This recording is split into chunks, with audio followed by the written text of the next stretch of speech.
Radhe Radhe. The 4 agreement part 12। हम गपशप का जो एपिसोड है उसको आगे और देखेंगे कि हमें यह समझना होगा कि शब्द क्या है और हमारे लिए क्या कर सकते हैं। अगर आप पहले समझौते के अनुसार अपने साथ शब्दों के साथ निष्पाप रहते हैं तो आपको अपने जीवन में आने वाली सारी परिवर्तन समझ में आने लगेंगे।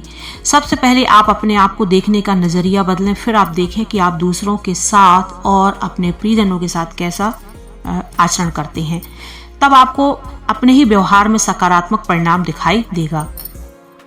कई बार लोगों का साथ मिले इसलिए लोग अपने प्रियजन के बारे में गलत और निरर्थक बातें करते रहते हैं।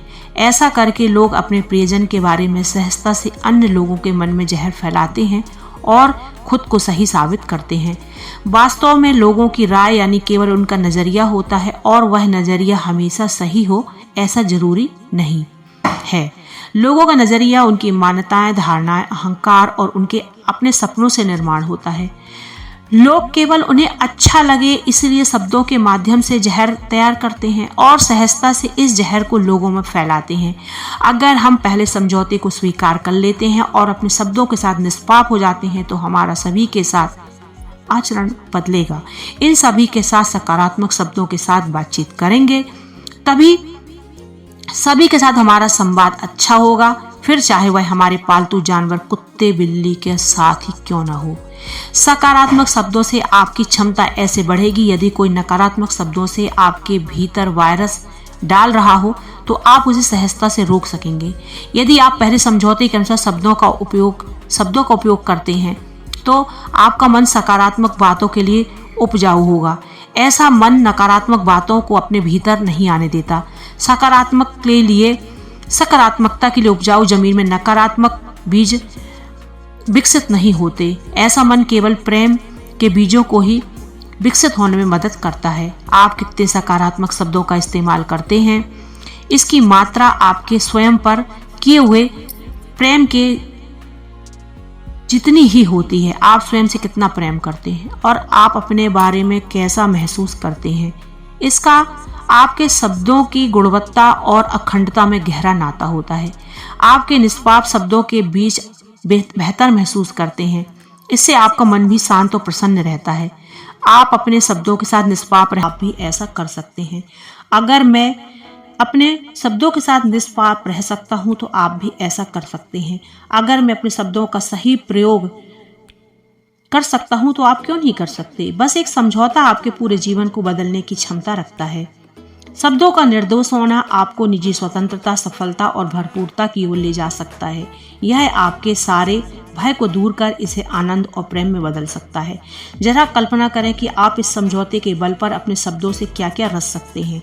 इस प्रकार आप भय अपने सपने से दूर जा सकते हैं। आप आज़ादी और खुशी का सपना देख सकते हैं, वैसा जीवन जी सकते हैं। आप नर्क के सपने में जीने वाले हजारों लोगों के बीच में भी स्वर्ग में जी सकते हैं, क्योंकि आप पर उस नर्क का कोई असर नहीं होगा। निश्चित ही आप अपने शब्दों के प्रति निष्पाप रहने से स्वर्ग के राज्य में प्रवेश कर सकते हैं।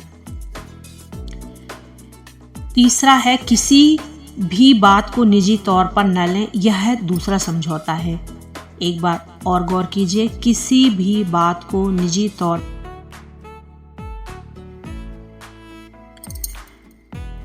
ऐसा होना संभव है, मैं यह निश्चित करके आपको बता सकता हूं क्योंकि मैंने अपने जीवन में इस पहले समझौते को अपनाकर देखा है।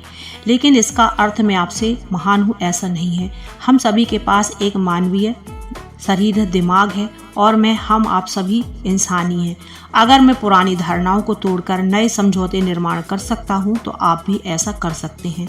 अगर मैं अपने शब्दों के साथ निष्पाप रह सकता हूं तो आप भी ऐसा कर सकते हैं। अगर मैं अपने शब्दों का सही प्रयोग कर सकता हूं तो आप क्यों नहीं कर सकते। बस एक समझौता आपके पूरे जीवन को बदलने की क्षमता रखता है। शब्दों का निर्दोष होना आपको निजी स्वतंत्रता, सफलता और भरपूरता की ओर ले जा सकता है। यह आपके सारे भय को दूर कर इसे आनंद और प्रेम में बदल सकता है। जरा कल्पना करें कि आप इस समझौते के बल पर अपने शब्दों से क्या क्या रच सकते हैं। इस प्रकार आप भय अपने सपने से दूर जा सकते हैं। आप आज़ादी और खुशी का सपना देख सकते हैं, वैसा जीवन जी सकते हैं। आप नर्क के सपने में जीने वाले हजारों लोगों के बीच में भी स्वर्ग में जी सकते हैं, क्योंकि आप पर उस नरक का कोई असर नहीं होगा। निश्चित ही आप अपने शब्दों के प्रति निष्पाप रहने से स्वर्ग के राज्य में प्रवेश कर सकते हैं। तीसरा है, किसी भी बात को निजी तौर पर न लें। यह दूसरा समझौता है। एक बार और गौर कीजिए, किसी भी बात को निजी तौर पर ना लें, यह दूसरा समझौता। इसे हम देखते हैं।